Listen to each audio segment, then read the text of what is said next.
live in a 450 square foot tiny studio apartment, and about half of it is jam-packed with home decor that I found on Etsy. It's taken me a while to figure out my sourcing technique on Etsy and the best way to find the pieces that I'm looking for. I'm still very much figuring it out, but these are a few of my favorite pieces that I found so far.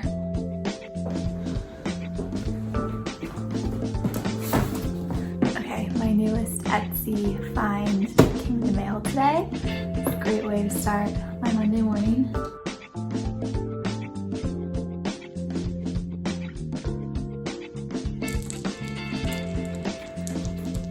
I'm so happy with how this turned out. I just hope that it fits in my hallway like I think it's going to. I found the chandelier by looking up vintage crystal chandelier on Etsy for probably 4 or 5 months.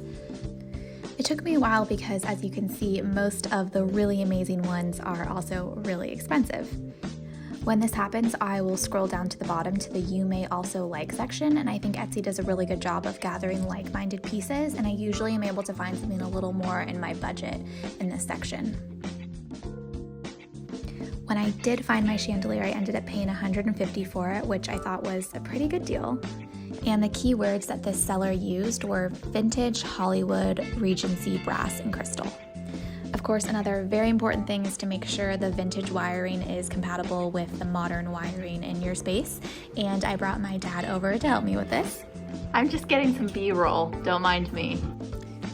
It ended up looking so great in the hallway. The one thing I might change is getting a dimmer, but other than that, I love it. Next up is my rattan pedestal fruit basket.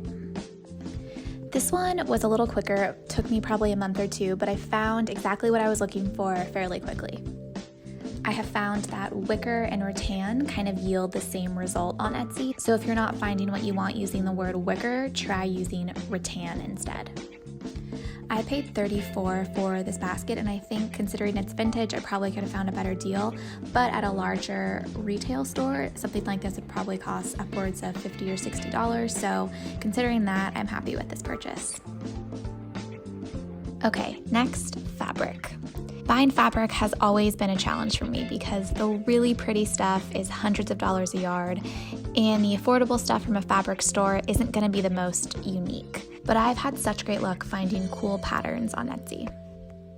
First off, I wanted to customize an old bulletin board I had, so I found this classic pinstripe linen fabric, and I covered the bulletin board. I put some padding under it and then just stapled the fabric on top. My next project were these old dining chairs that have been in my family for years and years. I've covered them in many different fabrics over the years, but I found this Indian block print fabric and I fell in love. I knew it was the one, and just like the bulletin board, I unscrewed the seat, put some padding in there, and just stapled the fabric on top of it.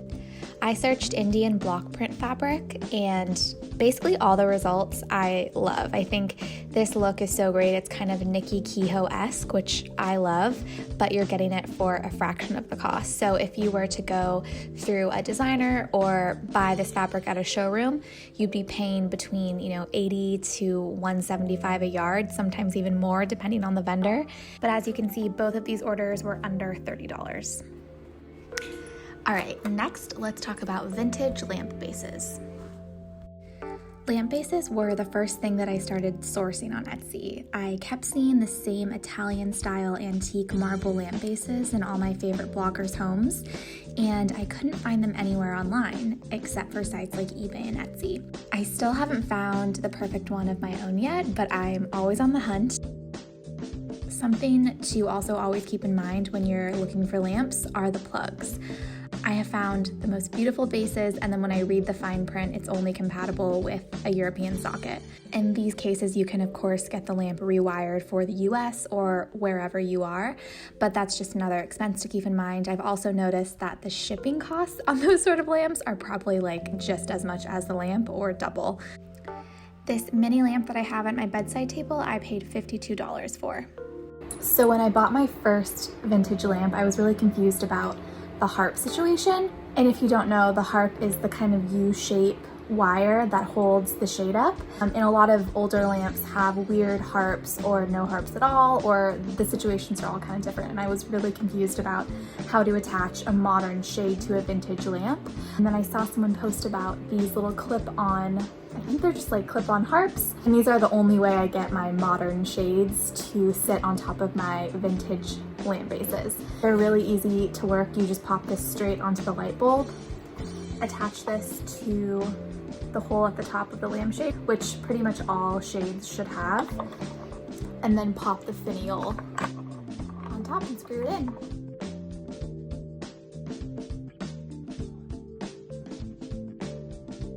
A few days after I filmed that last clip, my new bedside table arrived, so let's talk about that next. This particular style is called bone inlay. I've seen a lot of similar styles on sites like Anthropology, but I like ordering on sites like Etsy instead because you're ordering straight from the vendor in India. This purchase wasn't crazy expensive, but it also definitely wasn't cheap. I toyed around with the idea of buying this for probably a year, but I see this as an investment piece because to me, it's never gonna go out of style. When I have kids, I'll put this in one of their bedrooms. I think this will kind of last me for a lifetime.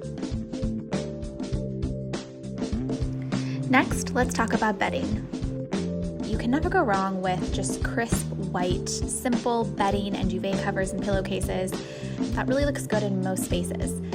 I am a very big fan of white bedding, but in this apartment, I really wanted to create more of a unique element to my bed.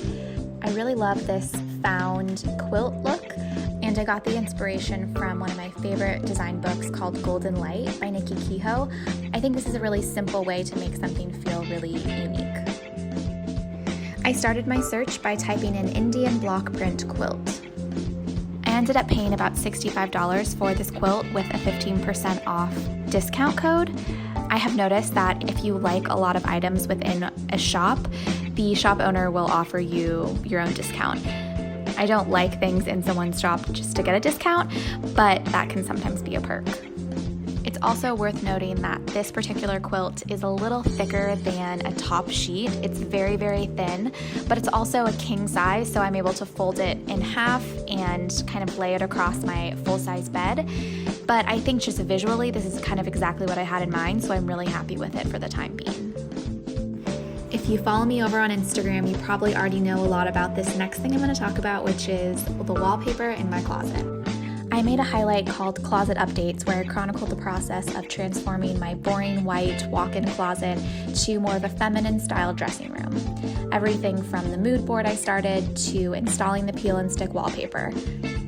I needed about 4 rolls of wallpaper, and that was a lot for me financially to buy all at once, so I actually ended up buying 1 roll at a time over the course of a few months.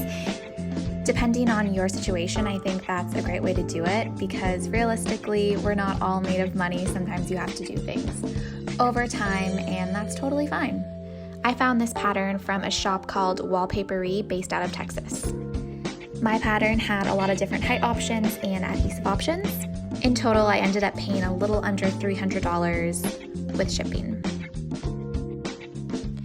I've also found a few things on Etsy that didn't work out as I anticipated once I received them in the mail. Most recently, I got these acrylic handles to replace the ones on my vanity. Ugh! This stupid handle doesn't fit!